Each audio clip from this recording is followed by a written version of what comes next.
اللہ کے رسول صلی اللہ علیہ وسلم نے بھینس یا کٹے کی قربانی نہیں کی۔ یہ نام نہاد اہل حدیث جو اصل میں نا اہل حدیث ہیں، اور اسی طرح کے ائمہ دین جو ہیں انہوں نے بھی کٹے کی قربانی یا بھینس کی قربانی نہیں کی۔ بھینس بہیمت الانعام کے اندر شامل ہے۔ نبی کریم صلی اللہ علیہ وسلم کے بعد آپ کے صحابہ کرام رضوان اللہ علیہم اجمعین ہیں، انہوں نے بھی بھینس یا کٹے کی قربانی نہیں کی۔ یہ لوگ امت میں فتنہ انگیزی کر رہے ہیں، یہ ہمارے سب کانٹیننٹل کے اندر جو ہے کچھ لوگ کرتے ہیں، لیکن گھوڑے کی قربانی کو وہ جائز کہتے ہیں۔ گائے اور بیل جو ہے اسی کی قربانی کی جائے۔ سارا سال بھینس کا گوشت بھی کھاتے ہیں، بھینس کا دودھ بھی پیتے ہیں، لیکن بھینس کی قربانی کو جائز نہیں سمجھتے۔ ناظرین کرام، آقا دو عالم علیہ السلام کے ارشاد گرامی صحیح مسلم میں 16 نمبر روایت، جس میں آقا دو عالم علیہ السلام نے ارشاد فرمایا، یکون فی آخر الزمان دجالون کذابون یاتونکم من الاحادیث بما لم تسمعوا انتم ولا آباؤکم۔ آخری زمانے میں کچھ جھوٹے اور دھوکے باز لوگ آئیں گے جو آپ کے سامنے ایسی ایسی حدیثیں بیان کریں گے جو نہ آپ نے سنی ہوں گی نہ آپ کے باپ دادا نے سنی ہوں گی۔ آقا دو عالم علیہ السلام کے اس فرمان سے یہ بات واضح ہوتی ہے کہ سرکار دو عالم علیہ السلام اپنی امت کو قیامت تک آنے والے فتنوں سے آگاہ فرما کے گئے، ان کی علامات بیان کر کے گئے۔ ان میں سے ایک علامت یہ ہے کہ دین کے اندر نئی نئی باتیں شامل ہو جائیں گی، یعنی بدعات شامل ہوں گی۔ عقائد کے نام پر، توحید کے نام پر اور اصلاح کے نام پر یہ لوگ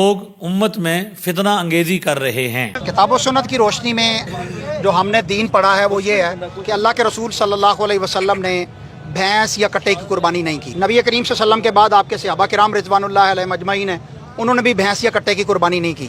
اور اسی طرح کے ائمہ دین جو ہیں انہوں نے بھی کٹے کی قربانی یا بھینس کی قربانی نہیں کی۔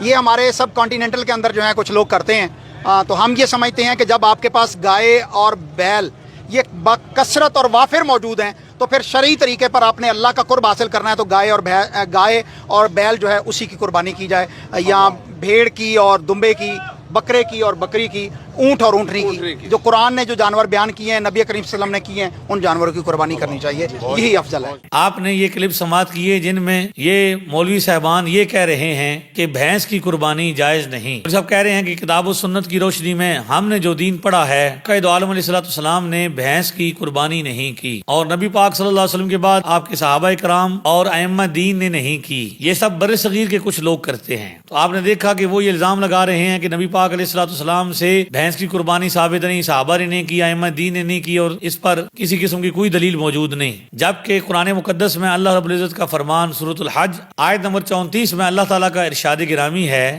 وَلِكُلِّ أُمَّةٍ جَعَلْنَا مَنسَكًا لِيَذْكُرُوا اسْمَ اللَّهِ عَلَىٰ مَا رَزَقَهُم مِّن بَهِيمَةِ الْأَنْعَامِ۔ اللہ تعالیٰ ارشاد فرماتا ہے، اور ہر امت کے لیے ہم نے ایک قربانی مقرر فرمائی تاکہ وہ اس بات پر اللہ تعالیٰ کا نام یاد کریں کہ اس نے انہیں بے زبان چوپایوں سے رزق دیا۔ آیت کریمہ میں اللہ رب العزت نے قربانی سے متعلق جن جانوروں کا ذکر کیا ان کے لیے لفظ بہیمۃ الانعام استعمال کیا، چوپاؤں کا لفظ استعمال کیا کہ قربانی چوپاؤں کی ہوتی ہے۔ تو یہ بھینس بہیمۃ الانعام کے اندر شامل ہے۔ بھینس گائے کی ایک قسم ہے، اس لیے کہ جس طرح گائے کی قربانی جائز ہے اسی طرح بھینس کی قربانی بھی جائز ہے۔ آپ دیکھیے موطا امام مالک میں کتاب الزکات باب ما جاء فی صدقۃ البقر، حدیث کا نمبر ہے 673، والجواميس يجب ان تجمع على ربها في الصدقۃ وقال انما هي بقر كلها۔ کہتے ہیں کہ گائے اور بھینس کی تعداد کو ان کے مالک پر زکوٰۃ کے حساب میں اکٹھا کرنا واجب ہے، اور راوی نے کہا کہ بھینس گائے کی ہی ایک قسم ہے۔ موطا امام مالک کی اس عبارت سے یہ ثابت ہوتا ہے کہ بھینس کو گائے کی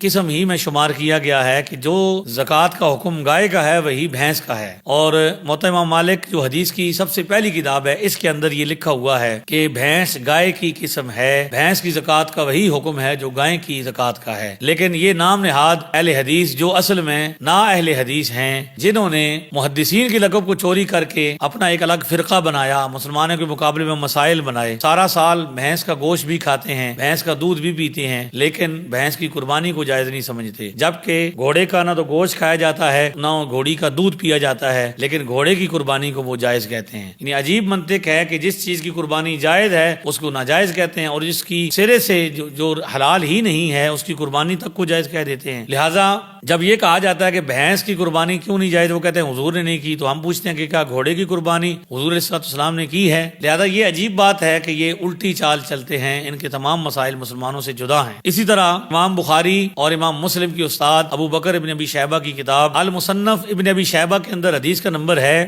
10,848۔ امام حسن بصری رضی اللہ عنہ کا فرمان اقدس ہے، یقول الجوامیس بمنزلۃ البقر، کہ جو بھینس ہے یہ گائے کی قسم ہے۔ تو حدیث شریف کی کتاب جو کہ المصنف ابن ابی شیبہ جو امام بخاری اور مسلم کے استاد ہیں ان کی کتاب میں یہ فتویٰ لکھا ہوا ہے کہ بھینس گائے کی ہی ایک قسم ہے، تو جس طرح گائے کی قربانی جائز ہے اسی طرح بھینس کی قربانی بھی جائز ہے۔ اب آگے چلتے ہیں، کتاب کا نام ہے مسند الفردوس، امام دہلوی کی کتاب ہے، اس میں حدیث کا نمبر ہے 2650۔ حضرت مولا علی رضی اللہ تعالیٰ عنہ فرماتے ہیں الجاموس تجزئ عن 7 فی الاضحیہ، بھینس قربانی میں 7 افراد کی طرف سے کافی ہوتی ہے۔ تو یہ جناب مولا علی رضی اللہ تعالیٰ عنہ کا فتویٰ بھی ہمارے سامنے آ گیا کہ بھینس جو ہے اس کے اندر 7 افراد شریک ہو سکتے ہیں، لہذا یہ شوشہ ہر بار یہ چھوڑتے ہیں، ان کا مقصد یہی ہوتا ہے کہ مسلمانوں میں انتشار اور افتراق ہو اور مسلمان آپس میں تقسیم ہو۔ تو یہ ان کا جو مسئلہ ہے کہ بھئی بھینس جو ہے اس کی قربانی جائز نہیں، یہ من گھڑت مسئلہ ہے، اس کا دین اسلام سے کوئی